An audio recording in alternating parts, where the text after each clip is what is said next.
जय Hind.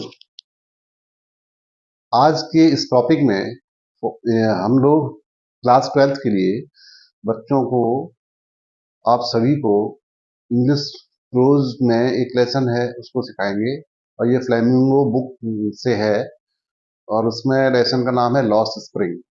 Lost spring क्या है कि स्प्रिंग का मतलब होता है खुशी के दिन। जैसे बसंत ऋतु होती है तो बसंत ऋतु में हमारे जीवन में खुशियां आती हैं और इंसान के जीवन में खुशियां बचपन में होती हैं। बचपन में उसके पास कोई बोझ नहीं होता, वजन नहीं होता, चिंताएं नहीं होती है, लेकिन उसके पास खुशियां होती हैं। इसलिए होती हैं कि जो वो चाहता है उसको वो मिल जाता है और जिद करता है वो भी मिल जाता है।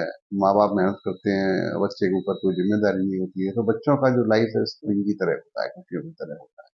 लेकिन इस लेसन के अंदर लॉस्ट स्प्रिंग, स्प्रिंग उनके खो गया, उन बच्चों की खुशियां खो गई हैं। तो यहाँ पर इस लेसन के अंदर दो स्टोरी चलती हैं, दो कहानियां हैं, अलग अलग हैं और वो गरीबी से संबंधित ही है। जो बच्चों का बचपन गरीबी तले, अशिक्षा तले दब जाता है। यहाँ पर इस स्टोरी के अंदर जो फर्स्ट स्टोरी है, फर्स्ट पार्ट है, उसके अंदर एक लड़का होता है जिसका नाम है साहिब, साहिब आलम। तो इसकी जो ऑथर हैं अनीस जंग, वो नरेट कर रही है इस स्टोरी को। तो जब वो देखती हैं कि कुछ रैग पिकर्स बॉयज हैं, लड़के हैं, उनका रोज का काम है कि कूड़े के ढेर में, कूड़ा कचरा के ढेर में वो कुछ ढूंढते रहते हैं। जो उन्हें मतलब की चीज मिलती है, काम की चीज मिलती है, वो ढूंढते रहती है। तो एक दिन उसका मन आता है चलो उससे हम बात करते हैं। तो एक लड़के से बात करती है, उससे पूछती है कि भाई आप क्या ढूंढ रहे हो उसमें। तो वो कहता है तो मैं इसमें सोना ढूंढ रहा हूँ। सोना मतलब रुपया पैसा ढूंढ रहा हूँ, मनी ढूंढ रहा हूँ। I am searching for a gold. तो अब वो उस लड़के से वो पूछती है कि भाई ये बताइए कि आप लोग जो है स्कूल क्यों नहीं जाते हो। तो कहता है कि मैं स्कूल जब जाऊंगा जब बन जाएगा स्कूल, अभी तो कोई है नहीं। तो कहती है अगर मैं स्कूल खुलवा दूं तो उसको बच्चे के अंदर स्कूल का नाम सुनते ही बड़ी उम्मीद सी जाग जाती है। बाद में वो कुछ समय बाद पूछने आता है कि क्या स्कूल आपका तैयार हो गया है, मैं आ जाऊं पढ़ने गया। तो राइटर जो ऑथर हैं यही देखती हैं कि देखिए मैंने जो इस बच्चे को वादा किया था, ऐसे न पता कितने वादे हवा में उड़ जाते हैं, कितने वादे हवा में चले जाते हैं, वो वादे पूरे नहीं होते हैं, वो सारे प्रोमिस पूरे नहीं होते हैं। बोलने को हम बहुत कुछ बोलते हैं लेकिन वो सारी आकांक्षाएं हमारी पूरी। और यहाँ इन बच्चों का जो बचपन है वो कैसा है, गरीबी में है। गरीब बच्चे हैं, रैग पिकर्स हैं। उन बच्चों का पूरा दल है, वो सब इकट्ठा एक झुंड में जाते हैं और जहां पर कूड़े कचरे के ढेर होते हैं, डस्टबिन होते हैं, डंप्स होते हैं, वहां पर वो पीठ पे थैला लटका करके और अपने मतलब की चीजें ढूंढते हैं। कोई सिक्का मिल जाए, कोई रुपया मिल जाए, या कोई काम की चीज, कोई भी वस्तु है वो मिल जाए, उसको ढूंढते रहते हैं। राइटर उनसे पूछते हैं कि भाई, एक बच्चे को पूछते हैं कि ये बताइए आपके शूज कहाँ, आपकी चप्पल्स कहाँ हैं। तो वो लड़का कहता है अरे वो ना मेरी चप्पल माँ ने ऊपर से उतारी नहीं है, एटिक पे रखी हुई है, तो छत्ती पे रखी हुई है, वहां से शेल्फ पे रखी है, वहां से उन्होंने उतार के नहीं दी है। दूसरा लड़का कहता है कि अगर उतार भी देता तो भी ये फेंक देता, नहीं पहनता। तो उसके साथ वाला एक लड़का और है, वो डिफरेंट कलर के जूते पहने हुए है। तो उसकी तरफ जब ऑथर की निगाह जाती है, अनीस जंग की निगाह जाती, नजर होती है, तो वो उसको छुपाने के लिए यूं पैर बदलता है, कभी इधर आगे पीछे, ये पैर इधर, इधर उधर, तो इधर का उधर वो दोनों पैर बदलने लगता है ध्यान हटाने के लिए। फिर वो बोलता है, जब उसको एहसास होता है कि हाँ शायद इन्होंने देख लिया, तो कहता है आई वांट शूज, मेरे पास शूज नहीं है, मुझे शूज की जरूरत है। गरीबी देखिए, कितनी गरीबी है बच्चों को कि वो रैग पिकिंग करते हैं। और ये लोग आए कहाँ से हैं, जब उसने पूछा कि तुम रहने वाले कहाँ से आए हो, कैसे हो, तो जो बच्चा है, सबसे पहले तो उसका नाम पूछते तुम्हारा नाम क्या है, तो नाम बताता है साहिब, और पूरा नाम है साहिब आलम। तो वो कहती क्या तुम्हें साहिब आलम का अर्थ पता है? साहिब आलम का अर्थ बहुत बड़ा होता है, बच्चे को तो नहीं पता है। साहिब आलम का अर्थ होता है पूरे दुनिया का मालिक। तो अगर ये बच्चे को मालूम होता तो भी उसको विश्वास नहीं होता कि मैं पूरी दुनिया का मालिक हूँ। वो कहता है उसकी माँ ने बताया कि हम लोग ढाका के, ढाका जो है बांग्लादेश की राजधानी है, वहाँ के पास कोई गांव था, वहां से हम लोग इधर शिफ्ट हुए हैं क्योंकि वहां बाढ़ और तूफान में हमारे घर बर्बाद हो गए थे, हमें छोड़ना पड़ा था वहां से। आंधी तूफान बाढ़ में की वजह से वहां से हमें भागना पड़ा। तो 1971 में ऐसे बहुत से लोग थे जो बांग्लादेश से इंडिया शिफ्ट हुए, रिफ्यूजी हुए और भाग के आए। कोई बाढ़ में आया, कोई दंगा फसाद में आया, सब आके और वो इंडिया में आके उन्होंने शेल्टर ली, रिफ्यूज ली। रिफ्यूज लेने के बाद अधिकांश लोग दिल्ली निकल गए। दिल्ली की तरफ जो सीमापुरी इलाका है, जहाँ पे स्लम्स हैं, बस्तियां हैं इन लोगों की, वहां पे रहने लग जाते हैं। तो फिर वो पूछती है कि लेखिका उनसे कि ये बताइए आप एक दिन में कितना ढूंढ ले, क्या कमा लेते हो? तो वो बोलता है मुझे कभी कभी 1 रुपया मिल जाता है, कभी 2 रुपए, कभी 10 रुपए का नोट भी मिल जाता है, और यही हमारी दिनचर्या है। हम इसी पे जी रहे हैं और हमारे पास करने के लिए कुछ भी नहीं है। वो देखिए कितनी पिटिएबल कंडीशन है, कितनी दर्दनाक कंडीशन है गरीबी की। यहाँ पर हम देखते हैं कि बच्चों का जो बचपन है वो स्प्रिंग जैसा होना चाहिए, खुशियों भरा होना चाहिए। दैट इज लॉस्ट, वो कहीं खो गया है। साहिब आलम और उसके साथ जो और भी लड़के हैं, दल है, उसके साथी हैं, वो सब वैसे ही वो नंगे पैरों घूमते रहते हैं। तो राइटर जब देखती है उसका ध्यान कहीं और भी जाता है, वो इंडिया में और जगह भी जाती है, वहां भी वही कंडीशन है। गरीबों के बच्चे हैं, रिफ्यूजियों के बच्चे हैं, और वो उनकी यही कंडीशन है। ज्यादातर गरीबी के मारे हुए बच्चे नंगे पैरों घूमते हैं। एक वक्त की रोटी मिल जाती है वही बहुत है, एक वक्त का खाना मिल जाता है, लेकिन अपने जीवन के लिए संघर्ष कर रहे होते हैं।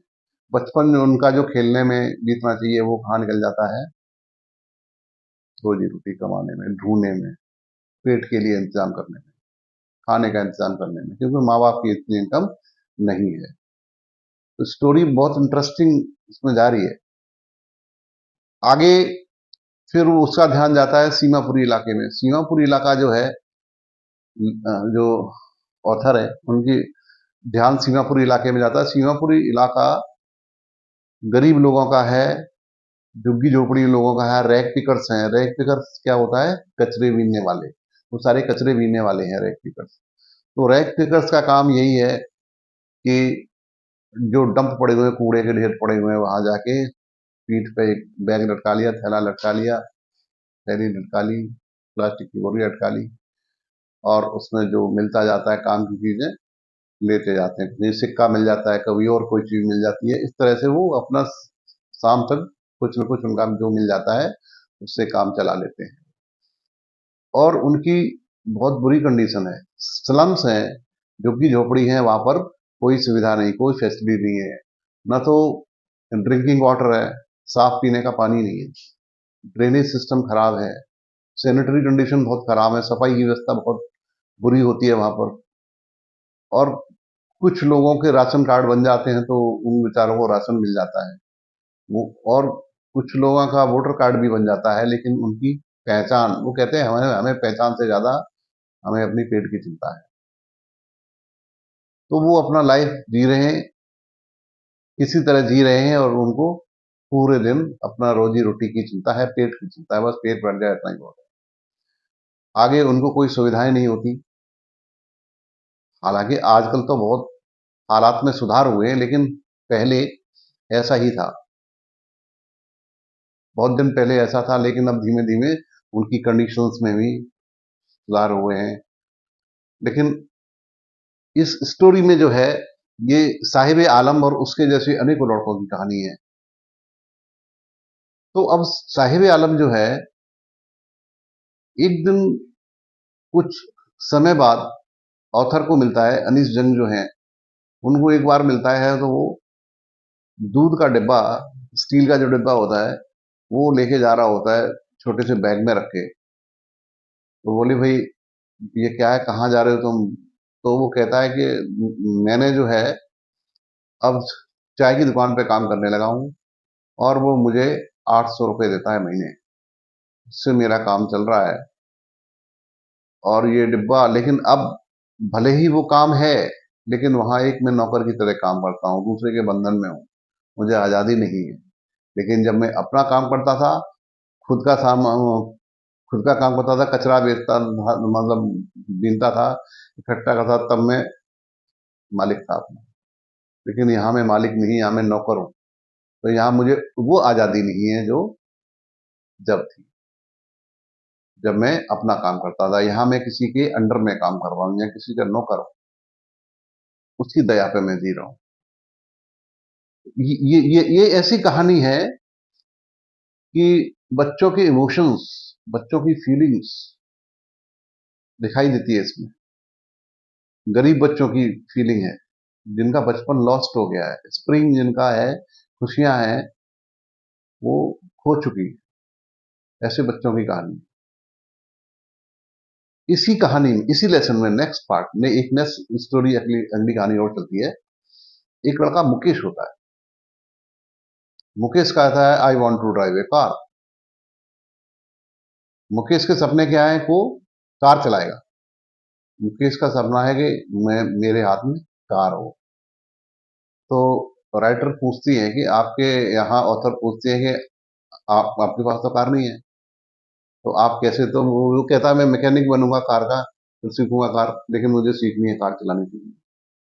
सपना देख रहा है वो, उसका ये सपना है लाइफ में कि मुझे कार चलानी सीखनी है। फिर वो बातचीत करती रहती है, वो बताता, मैं जो है स्टोरी एक कहाँ की है, फिरोजाबाद की है। फिरोजाबाद जो चूड़ियों के लिए मशहूर है, जहाँ बैंगल्स बनती हैं, सुहाग की चूड़ियां बनती हैं, सभी जानते हैं। पूरे देश में, विदेशों में भी फिरोजाबाद की चूड़ियां जाती हैं। लेकिन चूड़ियां वहां बनती हैं, सब कुछ है, अट्रैक्शन है चूड़ियों में, सब कुछ है।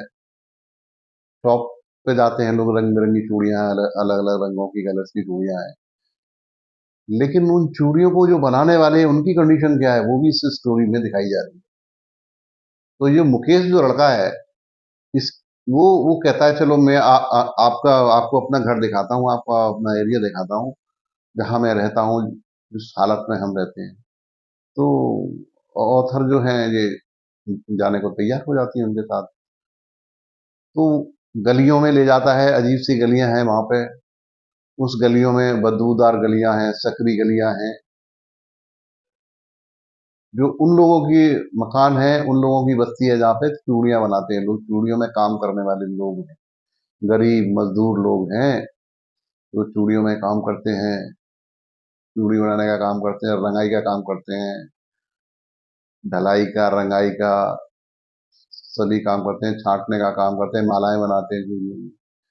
इस तरह से वो उन गलियों में होकर ले जाता है अपने घर की तरफ। तो जब वो सकरी गलियों में होकर निकलते हैं, तो देखते हैं कि नालियां चौक पड़ी हैं, सकरी गलियां हैं, और मकानों के दरवाजे हिल रहे हैं, टूटे हुए हैं, विंडो नहीं है, खिड़कियां नहीं है, दीवारें टूटी हुई हैं, आधे मकान बने हैं, झोपड़ी है, झुग्गी है, टीन पड़े हैं, शेड पड़े हैं, ऐसे ढके हुए, पॉलिथीन से ढके हुए हैं। गरीबी ही गरीबी दिखाई पड़ती है। जैसे ही मुकेश अपने घर ले जाता है, अपना दरवाजा खोलता है, तो दरवाजे में लॉक का सिस्टम नहीं है, वो बस टीन का सा दरवाजा ऐसे ही लगा हुआ है। वो लात मार के खोल देता है, अंदर जाता है। अंदर जाता है तो देखता है कि चूल्हे पर सब्जी पक रही होती है, और उधर उसके बड़ा भाई है, उसकी वाइफ है, भाभी उसकी जो है, वो घूंघट मारे एक साइड में घूंघट में खड़ी है। उसका फादर आ जाते हैं। तो वो दुबली पतली सी लड़की है, जो उसकी भाभी है, मुकेश की भाभी है, वो इतनी ही उम्र में होगी, मुकेश से थोड़ी सी आगे, मुकेश के लगभग उम्र की ही होगी, लेकिन उसके ऊपर जिम्मेदारी पूरे घर के लिए भोजन बनाना, खाना बनाना, देखभाल करना मुकेश है, मुकेश का भाई है, मुकेश के फादर हैं, तो मदर है, सब उनकी जिम्मेदारी मतलब उनके ऊपर है। तो इतने में मुकेश के फादर आते हैं, वो बताते हैं कि साहब हमारी कंडीशन तो यही है, हम अपने बच्चों को नहीं पढ़ा पाए। अब हमने सोचा था कभी नया मकान बनाएंगे, वो भी नहीं बना पाए। तो उस मकान को बनाने के लिए वो थोड़ा बहुत रिपेयरिंग का काम कर, वो उस मकान में थोड़ा बहुत काम चल रहा है, जिससे कुछ थोड़ा सा सुधार हो जाए, उसके लिए वो लगे हैं, कोशिश कर रहे हैं। बाकी उनके घर की कंडीशन बहुत खराब है। वो कहते हैं हमारे पास इतना पैसा नहीं है जो हम कभी भी अपना मकान बना लेते या बच्चों को शिक्षा दे पाते। मुकेश के फादर बोलते हैं। मुकेश की दादी कहती है कि हमने अपनी आंखों से देखा है कि हमारे हस्बैंड की आंखें चली गई, रोशनी चली गई चूड़ी का काम करते करते, क्योंकि वो लोग ऐसी कंडीशंस में काम कर रहे होते हैं जहां पर रोशनी नाम की चीज नहीं थी, बिजली नहीं थी, छोटे छोटे दीपक जलते थे, हल्की डिम लाइट में, धुंधली लाइट में उनको रात भर काम करना पड़ता था, चूड़ियों का काम। तो इसलिए उनकी रोशनी भी चली जाती है। फैक्ट्रियों में जो चूड़ियां बनती हैं, अंधेरे में लाइट, चमक जो लाइट की पड़ती है, भट्टियों की चमक, में गर्मी में भट्टी के सामने खड़े रहना पड़ता है, जहां पे चूड़ी का ढलाई का काम होता है, वहां भट्टी के सामने लेबर को खड़ा रहना। इतनी बुरी कंडीशन में वो लोग जीते हैं। वहां वहां के बच्चे बचपन नहीं जानते। तो ये कंडीशन है वहां पर। और जब वो पूछती है, ऑथर पूछती है इनसे कि ये बताइए कि आप लोग ऐसी कंडीशंस में जी रहे, आप लोग मिलके कोई सहकारी संस्था क्यों नहीं बना लेते हैं, एक ग्रुप या संगठन बना लीजिए, आप लोगों का जितने युवा हैं, युवा जितने लड़के हैं वो संगठन बना लें और एक साथ मिलके काम करें तो उसमें फायदा होगा और उसकी उन्नति भी होगी। अकेले काम करने से आपकी उन्नति नहीं हो पा रही, आप आगे नहीं बढ़ पा रहे हैं। एक साथ जब मिलके काम करोगे तो फिर उसका फायदा होगा। तो मुकेश कहता है जी हाँ, एक साथ अगर अगर हमने शुरू भी किया तो हमारे ऊपर कोई ना कोई इल्जाम लगा दिया जाएगा, पुलिस उठा के ले जाएगी और जेल में डाल देगी, मुकदमा चला गया हमारे ऊपर। ऐसा कानून है कि कोई ना कोई हमारे ऊपर धारा, कोई ना कोई कानूनी उल्लंघन का इसमें लगा देगी इसी काम में, और कोई ना कोई आरोप लगा के हमको जेल में डाल देंगे, तो हमारा काम तो हो गया, हम नहीं कर पाएंगे। तो फिर हमारा ये प्लान चौपट हो जाएगा, हमें डर है कि ऐसा हम नहीं कर पाएंगे। तो आप देखिए, आप फील कीजिए कि गरीबों की स्थिति क्या है इस स्टोरी में जो बताई गई है, और हकीकत में वही होता है कि एक तरफ तो गरीब हैं जिनके पास रोटी, दो वक्त की रोटी खाने को नहीं, रहने को घर नहीं, शिक्षा नहीं, स्वास्थ्य की सेवाएं नहीं, सुविधाएं नहीं, और जिनकी कहीं भी कोई पहुंच नहीं, उनका शोषण कौन करता है, उनके ऊपर राज कौन करता है? अधिकारी, नेता, पुलिस, दलाल, ये सब इन इन लोगों का शोषण करते हैं, गरीब लोगों का शोषण करते हैं। इस कहानी को, इस स्टोरी की समरी में दोनों कहानियां यही कहती हैं कि गरीब का जो जीवन होता है, उनके जो बच्चों का जीवन होता है, वो लॉस्ट स्प्रिंग की तरह है। उनका स्प्रिंग जो है खुशियां, स्प्रिंग का मतलब खुशियां होती हैं। वसंत ऋतु को हम स्प्रिंग कहते हैं। वसंत ऋतु खुशियों की ऋतु मानी जाती है। तो खुशियों की ऋतु उनके जीवन से गायब हो चुकी है, लॉस्ट मीन्स गायब हो चुकी है। ये है इसकी स्टोरी शॉर्ट में समरी ये है। और आप बुक पढ़ेंगे तो आपको और डीप में आएगा समझ में, लेकिन यहाँ पर मैं आपको शॉर्ट में समरी बता रहा हूँ और इसके कुछ इम्पोर्टेंट क्वेश्चन आंसर भी समझा रहा हूँ। लिख दिए हैं मैंने, उनको मैं समझा भी रहा हूँ, आप इसको नोट कर लीजिएगा। और इसके अलावा और भी लिखवाऊंगा क्वेश्चन आंसर, और भी सिखाऊंगा और समझाऊंगा, तो उसको आप लिख लें, नोट कर लें। तो आइए देखते हैं, let us look for the questions and answers. ठीक है, फर्स्ट क्वेश्चन हम यहाँ पे है, what is Sahib looking for in the garbage dumps. जो साहिब आलम लड़का है, वो गार्बेज डंप क्या होता है, कूड़े के ढेर में, डंप माने ढेर में, गार्बेज का मतलब होता है कूड़ा, कूड़े या कचरे के ढेर में वो क्या ढूंढ रहा है, where is he and where he has come from, वो कौन है, कहाँ है और कहां से वो आया है। इसका आंसर हमारे पास है, हम लिख रहे हैं, देखिए, साहिब आलम सर्चिंग फॉर रूपी नोट्स, क्या ढूंढ रहा था, रुपया पैसा, नोट मिल जाए, और क्या ढूंढ रहा था, कॉइन्स, सिक्के ही मिल जाएं, और अदर यूजफुल थिंग्स, और कोई यूजफुल थिंग्स, कोई मतलब यूजफुल ऑब्जेक्ट, कोई भी मतलब किसी काम की चीज कोई मिल जाए जिसको वो उठा ले, पिकअप कर ले और अपने बैग में डाल ले। Objects in the garbage dumps, तो गार्बेज डंप में वो ये ढूंढ रहा है, क्या क्या ढूंढ रहा है, वो रुपी नोट ढूंढ रहा है, सिक्के ढूंढ रहा है, और यूजफुल वस्तुएं ढूंढ रहा है, उपयोगी वस्तुएं जो उसके उपयोग में आ सके या किसी को बेच सके, जो भी कर सके, उपयोगी वस्तुएं वो ढूंढ रहा है। तो बहुत से लोग ऐसे होते हैं जो बहुत सी चीजें उनके नहीं काम की होती है, फेंक देते हैं कचरे में, लेकिन उनके काम की है, गरीब बच्चे हैं उनके काम आ सकती है, हमारे काम हो सकता ना है, लेकिन उनके काम आ सकती है, इसलिए वो चीजें ऐसी ढूंढ के कर रहे हैं। Their family was uprooted from their village. Uprooted का मतलब होता है उखड़ जाना, जड़ से उखड़ जाना, उनकी फैमिली वहां से जड़ से उखड़ गई, मतलब वहां से उनको आना पड़ा, उनका घर अपना छोड़ना पड़ा, फ्रॉम देयर विलेज, उनके गांव से, उनके गांव से, उनका गांव कहा था ढाका में, और ढाका कहाँ है, बांग्लादेश की राजधानी है। तो बांग्लादेश से ये लोग आए थे, अपना घर बार छोड़ना पड़ा था इन्हें, and had no option but to shift to Seemapuri, और इनके पास और कोई उपाय नहीं था, ऑप्शन नहीं था, and shift to Seemapuri, Seemapuri कहाँ है, दिल्ली में है, जो वहां पर झुग्गी झोंपड़ियां हैं, बस्तियां हैं, गरीब लोगों की, रैग पिकर्स की। तो सीमापुरी असलम, स्लम होता है बस्तियां, झुग्गी झोंपड़ी वाली बस्तियां जो होती हैं उनको स्लम कहते हैं, देखिए slum, SLUM। On the outskirt, outskirt क्या होता है, बाहरी क्षेत्र में, जो बाहरी सीमा है, दिल्ली की जो बाहरी सीमा है वहां पर सीमापुरी है, और वहां आउटस्कर्ट्स पे ये लोग रहते हैं, और बीसों हजार लोग रहते हैं, 10-20 हजार लोग वहां रहते हैं, और ज्यादा ही होंगे, ऑफ दिल्ली, दिल्ली की सीमा पे रहते हैं ये लोग, and look for bread and butter. Bread and butter क्या होता है, रोजी रोटी, रोजी रोटी के लिए वहां वो रह रहे हैं, जो कुछ मिल जाता है, जो कुछ उनसे होता है वो करते हैं।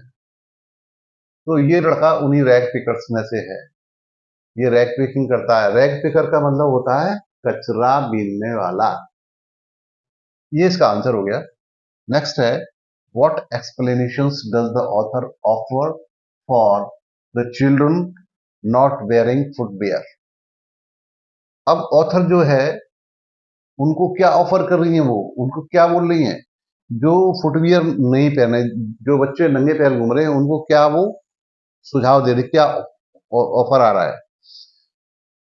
तो one of the explanations that the author comes across, जब वो पूछते हैं आपके पैरों में शूज क्यों नहीं है, बच्चों से पूछते हैं आपके पैरों में जूते क्यों नहीं है, तो क्या जवाब आता है, तो एक्सप्लेनेशन आता है, मतलब उसका रिप्लाई आता, जवाब आता है, across when he saw many shoelace rag picking children in her neighbourhood. अगल बगल में देखती है, नेबरहुड होता है आस पड़ोस में, उनके आसपास या पड़ोस में बहुत सारे बच्चे हैं जो शूलेस घूमते हैं, बिना जूते के घूमते हैं, नंगे पैर घूमते हैं।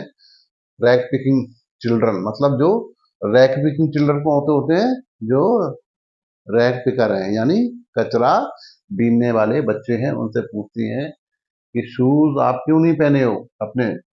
तो वाज दैट, उनका एक्सप्लेनेशन आता है कि it was a tradition to remain barefoot among them, कहते हैं हमारे यहाँ तो रिवाज ऐसा, वैसे ही घूमते हैं। तो ये रिवाज है, ट्रेडिशन माने रिवाज या परंपरा है हमारे यहाँ, टू रिमेन बेयरफुट, बेयरफुट मतलब नंगे पैर रहना, नंगे पैर रहना हमारे यहाँ रिवाज है। सून शी रियलाइज, सून माने शीघ्र ही, सून का मतलब जल्दी ही, रियलाइज माने समझ में आता है इसकी, दैट हर जस्टिफिकेशन, उनका जो जवाब था, जस्टिफिकेशन मतलब अपनी बात को एक्सप्लेन किया उन्होंने, वॉज रॉन्ग, उन्होंने जो जस्टिफिकेशन दिया बच्चों ने वो रॉन्ग था, रिवाज नहीं था, गरीबी की वजह से उनके पास जूते थे नहीं, wrong and just supported this idea and state of utter destitution. Destitution क्या होता है? गरीबी। अटर माने घोर गरीबी थी वहां पर, अत्यधिक गरीबी थी। तो ये शूज बच्चे नहीं पहन रहे थे, क्यों नहीं पहन रहे थे? क्योंकि वहां पर बहुत गरीबी थी, उनके पास शूज थे ही नहीं। ये तो बहाना था कि हमारे यहाँ एक ये रिवाज है, ट्रेडिशन है, लेकिन ऐसा कुछ नहीं था, ट्रेडिशन नहीं था, उनके पास शूज थे ही नहीं, गरीबी की वजह से वो शूज खरीद ही नहीं पाते थे। ओके, तो आगे बढ़ते हैं।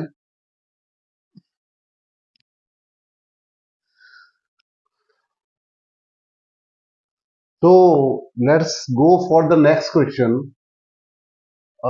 The next question is Sahib happy working at tea stall? क्या साहिब टी स्टॉल पर, चाय की दुकान पर काम करके हैप्पी था, प्रसन्न था? तो इसका आंसर देखते हैं। नो, इसका आंसर क्या हुआ? नो, साहेब चाय की दुकान पर काम करके हैप्पी नहीं था, क्योंकि उसको लग रहा था, उसको फील हो रहा था कि ये उसका काम नहीं है, उसका खुद का काम नहीं है। उसके चेहरे पर वो खुशी नहीं थी जो अपना खुद का काम करता था, रैग पिकिंग का, यानी जो कचरे बीनने का काम वहां करता था, वहां ये खुद का मालिक था। यहाँ चाय की दुकान पर वो एक नौकर की तरह काम कर रहा है, इसलिए वो खुश नहीं था, मालिक बन के खुश था। जो साहिब आलम ही जो है वो साहिब आलम है।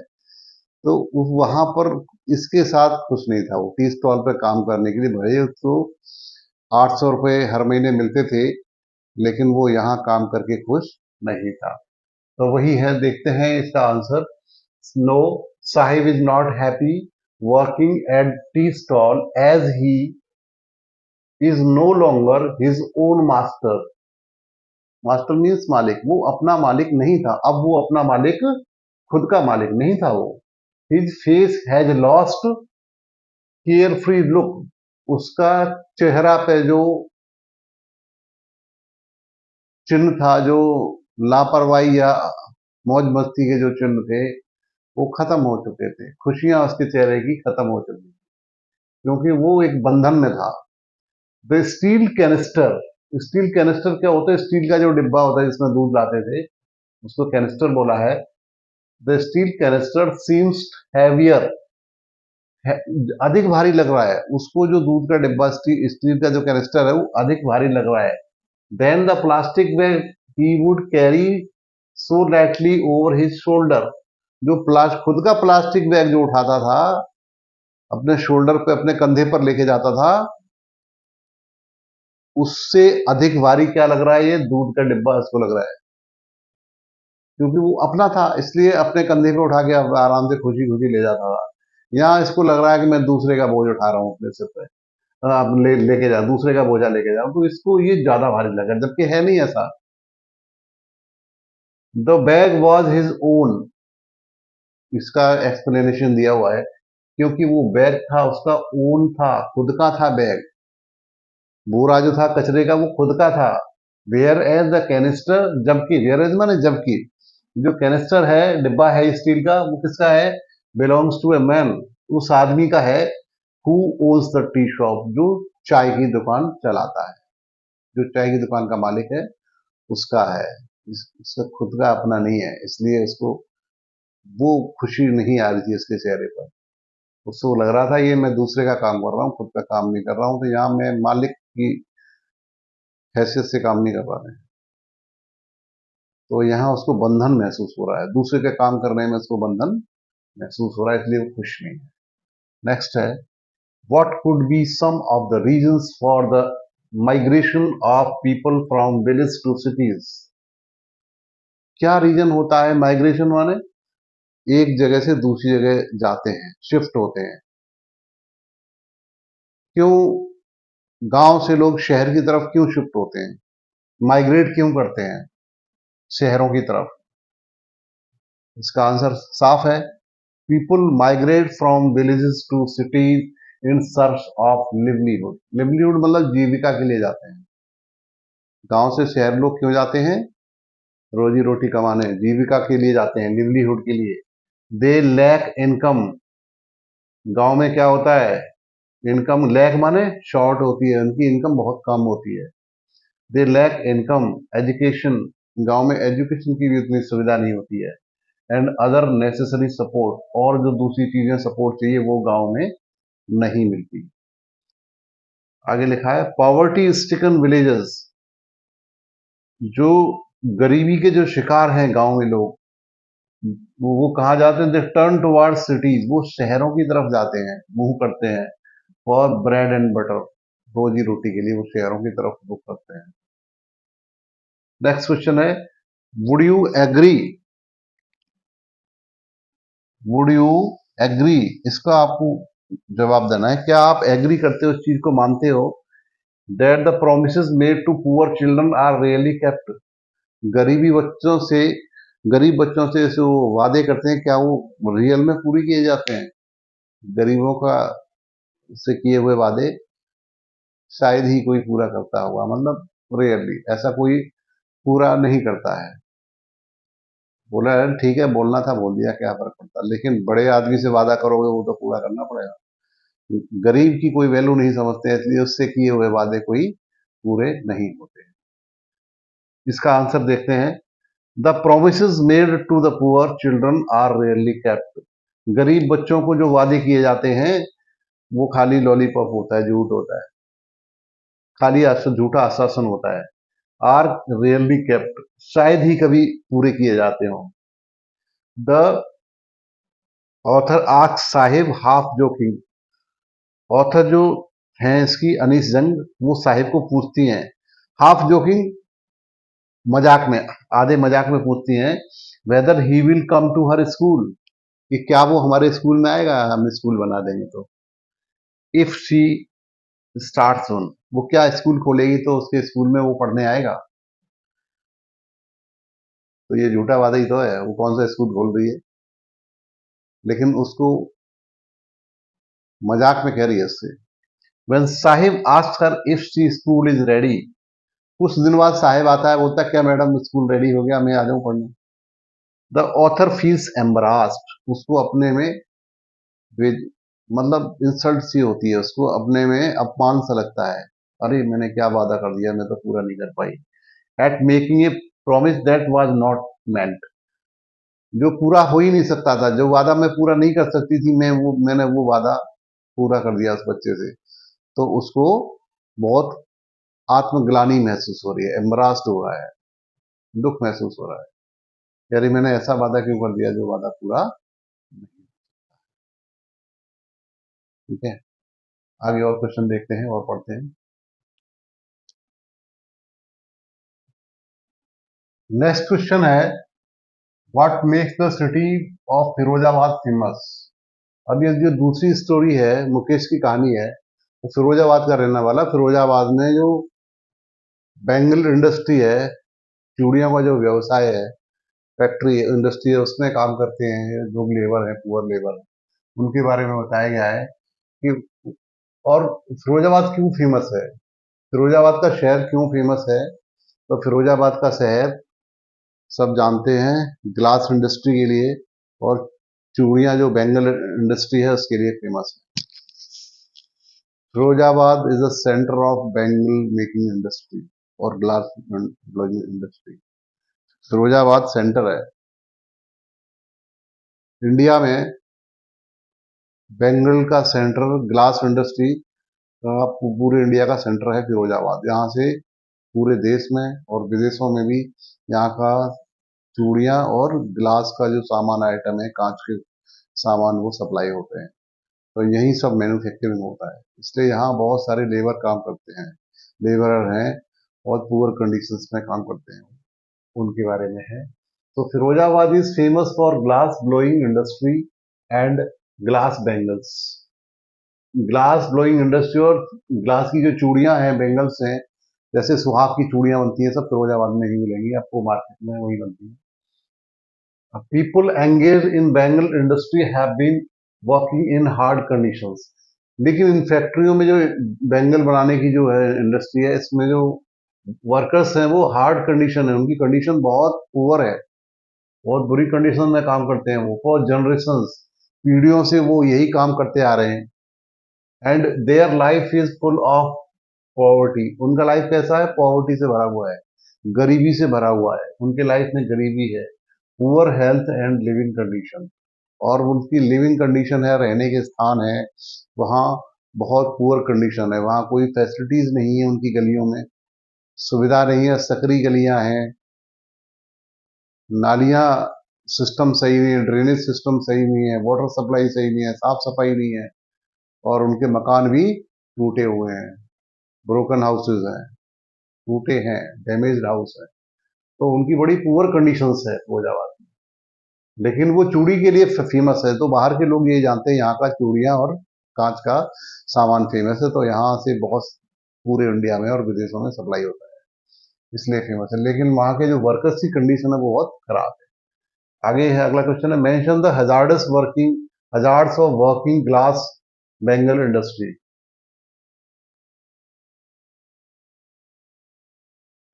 यहाँ पे है mention the hazards of working in glass wing, इन होगा यहाँ पे। तो ग्लास इंडस्ट्री है, उसमें वर्क करने के क्या क्या खतरे हैं, हजार्ड्स माने खतरे हैं, क्या डेंजर्स हैं। Labourers working in glass blowing and bangle making industry live in poor leaving conditions. बहुत बुरी हालत में रह रहे हैं वो, गरीबी की हालत में रह रहे हैं। Their houses are in bad conditions, उनके मकान हैं वो बुरी हालत में हैं, टूटे, आधे टूटे हुए, आधे गिरे हुए हैं। The drains and water supply conditions are extremely bad. वहाँ नालियां जो हैं, ड्रेन मतलब नालियों का जो सिस्टम है, और जो वाटर सप्लाई सिस्टम, जो पानी सप्लाई है, वो बहुत बुरी कंडीशन में, हेल्थ कंडीशन खराब है वहाँ पर, और कोई सुविधाएं भी नहीं है, गलियां वहाँ सकरी हैं। They have to work in hazardous condition, high temperature, furnaces. तो फर्नेस क्या होता है? भट्टियां, जो भट्टियां होती हैं जहाँ पे गिलास को पिघलाया जाता है, तो उनके सामने, उनको भट्टी के सामने हाई टेम्परेचर में काम करना पड़ता है, पुअर लाइट कंडीशंस। और जहाँ पे अपने मकानों में, घरों में वो चूड़ियां जो होती हैं कांच की, में वो लगाते हैं, टाँके वाके लगाते हैं, और या रंगाई करते हैं वहाँ पे, रंग करते हैं वहाँ पे। उस समय डिम लाइट होती थी, लाइट बहुत डिम होती थी, तो दीपक या लैंप के छोटी सी डिम लाइट, धुंधली लाइट में उनको काम करना पड़ता था, इसलिए बहुत से लोगों की आंखों की रोशनी चली जाती।